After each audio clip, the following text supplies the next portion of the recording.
जानते हैं हार्ट के डायग्राम के नामकरण को करते हैं। तो इसको ये जो होती है दोनों वाल होती है इसको बोलते हैं बाइकस्पिड वाल। क्या बोलते हैं? बाइकस्पिड वाल। इसको बोलते हैं ट्राइकस्पिड वाल। क्या बोलते हैं? ट्राइकस्पिड वाल।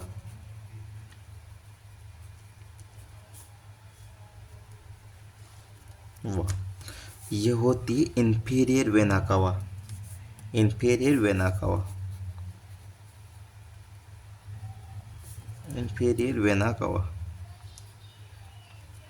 और ये होती है सुपीरियर वेना कावा। क्या होती है?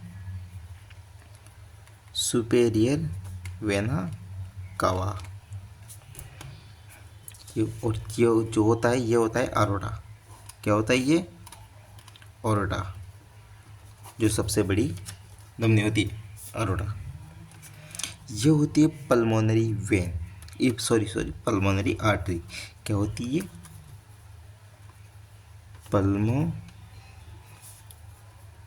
Pulmonary artery. और ये दोनों होती है पल्मोनरी वेन्स। क्या होती है? Pulmonary vein. दोनों क्या होती है? ये पल्मोनरी वेन होती है।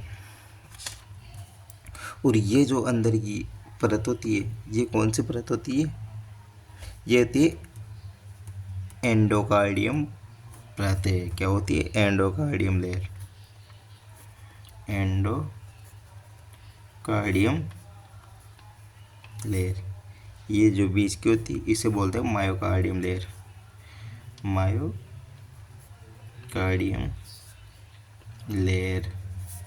और जो ये बाहर की होती है इसे बोलते हैं पेरिकार्डियम।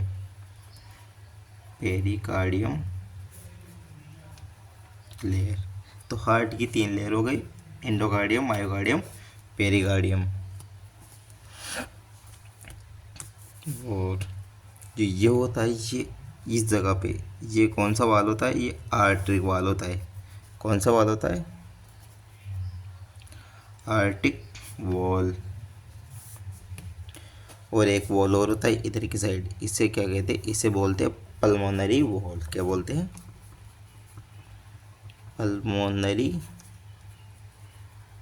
वॉल। तो डायग्राम के बारे में मैं आपको थोड़ा सा समझा देता हूँ। ये होता है राइट एट्रियम और ये होता है राइट वेंट्रिकल। तो सुपेरियर वेना कावा और इन्फीरियर वेना कावा दोनों से अशुद्ध रक्त ब्लड आता है तो कहाँ पे आता है? राइट एट्रियम में। तो राइट एट्रियम में जैसे ब्लड आएगा तो राइट एट्रियम में ब्लड बढ़ते ही इसकी ये जो वाल है ट्राइकस्पिड वाल ओपन होगी। ट्राइकस्पिड वाल ओपन होते ब्लड जाएगा राइट वेंट्रिकल में। कहाँ पे जाएगा ब्लड?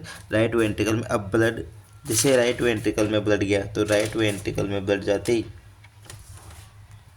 अब जैसे राइट वेंट्रिकल में ब्लड जाने के बाद पल्मोनरी ब्लड कहाँ पे जाता है? पल्मोनरी आर्टरी में जाता है। तो पल्मोनरी आर्टरी में ब्लड जाने से पहले एक वाल है, यहाँ पे कौन सी वाल है? Pulmonary wall. जैसे ही पल्मोनरी वॉल ओपन होती है ब्लड कहाँ पे जाता है? पल्मोनरी आर्टरी में। कहाँ पे चल जाता है? ये पल्मोनरी आर्टरी में, इसमें ब्लड आ जाता है। जैसे ही पल्मोनरी वॉल ओपन हुई पल्मोनरी आर्टरी में ब्लड आ जाता है। पल्मोनरी आर्टरी में ब्लड आने के बाद में ब्लड कहाँ पे जाता है? ब्लड चल जाता है लंग्स में। कहाँ पे चल जाता है ब्लड? लंग्स में। फेफड़ों में। कहाँ पे चल जाता है ब्लड? फेफड़ों में। जैसे फेफड़ों में ब्लड जाएगा पल्मोनरी फेफड़ों से ब्लड कहाँ पे आएगा? लंग्स से ब्लड कहाँ पे आएगा? पल्मोनरी वॉल में आएगा। कहाँ पे आएगा? पल्मोनरी वॉल में आएगा। अब जब तक तो फेफड़ों में ब्लड लंग्स में ब्लड गया था तब तक तो ब्लड क्या था? डीऑक्सीजनेटेड ब्लड था। क्या था? Deoxygenated blood. क्या था? डीऑक्सीजनेटेड ब्लड था। तब तक तो क्या था? डीऑक्सीजन। अब जैसे ही पल्मोनरी वेल में शुद्ध होके ब्लड पल्मोनरी वेल में आ गया तो पल्मोनरी वेल में आते ब्लड कौन सा हो गया? ऑक्सीजनेटेड ब्लड हो गया। ऑक्सीजनेटेड ब्लड हो गया। ठीक है, ऑक्सीजनेटेड ब्लड हो गया। अब पल्मोनरी वेन से ब्लड कहाँ पे जाएगा? पल्मोनरी वेन से ब्लड जाएगा लेफ्ट एट्रियम में। ब्लड कहाँ पे जाएगा फिर? लेफ्ट एट्रियम में। जैसे पल्मोनरी वेन से शुद्ध होकर ब्लड आया, शुद्ध ब्लड कहाँ पे जाएगा? लेफ्ट वेंट्रिकल में ब्लड जाने के बाद यहाँ पे एक वाल आती है बाइकस्पिड वाल। जैसे बाइकस्पिड वाल ओपन होगी, ब्लड कहाँ पे जाएगा? लेफ्ट वेंट्रिकल में। ब्लड कहाँ पे चल जाएगा? लेफ्ट वेंट्रिकल में। अब लेफ्ट वेंट्रिकल में ब्लड बढ़ते ही ब्लड कहाँ पे जाएगा? फिर यहाँ पे एक वाल होती है जिसे बोलते हैं आर्टिक वाल। जैसे आर्टिक वाल ओपन होगी, ब्लड जाएगा आरोटा में। आरोटा में ब्लड जाते ही ब्लड पूरी बॉडी में चल जाता है ब्लड। आरोटा से ब्लड कहाँ पे जाएगा? पूरी बॉडी में ब्लड चल जाता है। अब देखते हैं हार्ट का परिचय। Introduction of heart.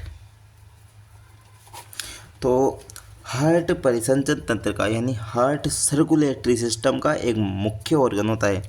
हार्ट क्या होता है? हार्ट सर्कुलेटरी सिस्टम का एक मुख्य ऑर्गन होता है, इम्पोर्टेंट ऑर्गन होता है सर्कुलेटरी सिस्टम का। तथा यह कॉन्सेप्ट का होता है। इसका क्या होता है? कॉन्सेप्ट का होता है। कॉन्सेप्ट का होता है, होलो मस्कुलर ऑर्गन होता है। क्या होता है? होलो मस्कुलर ऑर्गन होता है। इसका आकार कैसा होता है गाइस? मुट्ठी आकार का,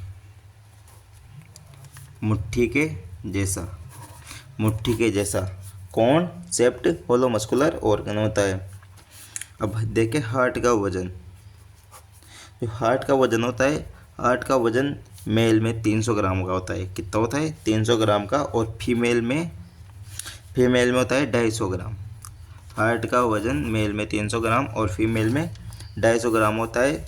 इसकी लंबाई, हार्ट की लंबाई कितनी होती है? लेंथ कितनी होती है? 12 सेंटीमीटर। और चौड़ाई होती है 10 सेंटीमीटर। कितनी होती है? 10 सेंटीमीटर। और मोटाई होती है 5 सेंटीमीटर। 12, 10, 5। लंबाई 12 सेंटीमीटर, चौड़ाई 10 सेंटीमीटर और मोटाई 5 सेंटीमीटर होती है। हार्ट में कितने चैम्बर बताए थे? हार्ट में बताए थे 4 चैम्बर। कौन कौन से? राइट एट्रियम और राइट वेंट्रिकल, लेफ्ट एट्रियम और लेफ्ट वेंट्रिकल। 4 चैम्बर हो गए। ये दो में तो ऑक्सीजनेटेड ब्लड, डीऑक्सीजनेटेड ब्लड आता है और इन दोनों में ऑक्सीजनेटेड ब्लड आता है। अब लेयर देखिए, परतें कितनी बताया था? लेयर ऑफ हार्ट में 3 लेयर होती है। हार्ट में कितनी लेयर होती है? 3 परतें होती है, 3 परत होती है। कौन कौन सी? पेरिकार्डियम,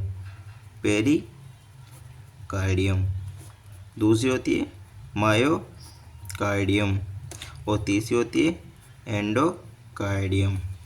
ये होती है सबसे बाहरी परत और ये होती है मध्य परत और ये होती है आंतरिक परत। एंडोकार्डियम कौन सी होती है? आंतरिक परत। और मायोकार्डियम मध्य परत, पेरिकार्डियम बाहरी परत होती है। अब हार्ट में सतह कितनी होती है? हार्ट में 3 सतह होती है। सतह यानी सरफेस। हार्ट में 3 सरफेस होती है। कौन कौन सी? एंटीरियर, पोस्टीरियर और इन्फीरियर। कौन कौन सी? एंटीरियर, पोस्टीरियर और इन्फीरियर। 3 प्रकार की सतह होती है। जो हार्ट होता है ना, हार्ट थोरेसिस कैविटी में, हार्ट कौन सी कैविटी में प्रेजेंट होता है? हार्ट थोरेसिस कैविटी में, दोनों लंग्स के मध्य। हार्ट थोरेसिस कैविटी में दोनों लंग्स के बीच में स्टेनम जो बोन होती है, स्टेनम बोन के पीछे साइड स्थित होता है। जो हार्ट होता है, हार्ट कहाँ पे स्थित होता है? लंग्स के, हार्ट थोरेसिस कैविटी में, लंग्स के बीच में और स्टेनम बोन के पीछे स्थित होता है। जो दोनों लंग्स के बीच में हार्ट का जो दोनों लंग्स के बीच में जो स्पेस होता है ना, स्पेस, उसको क्या बोलते हैं? मीडिया स्टेनम बोलते हैं। उसको क्या बोलते हैं? Media stannum. जो हार्ट के जो थोरेसिस कैविटी में दोनों लंग्स के बीच में जो स्पेस होता है उसको क्या बोलते हैं, मीडिया स्टेनम स्पेस बोलते हैं, उसको क्या बोलते हैं, मीडिया स्टेनम बोलते हैं।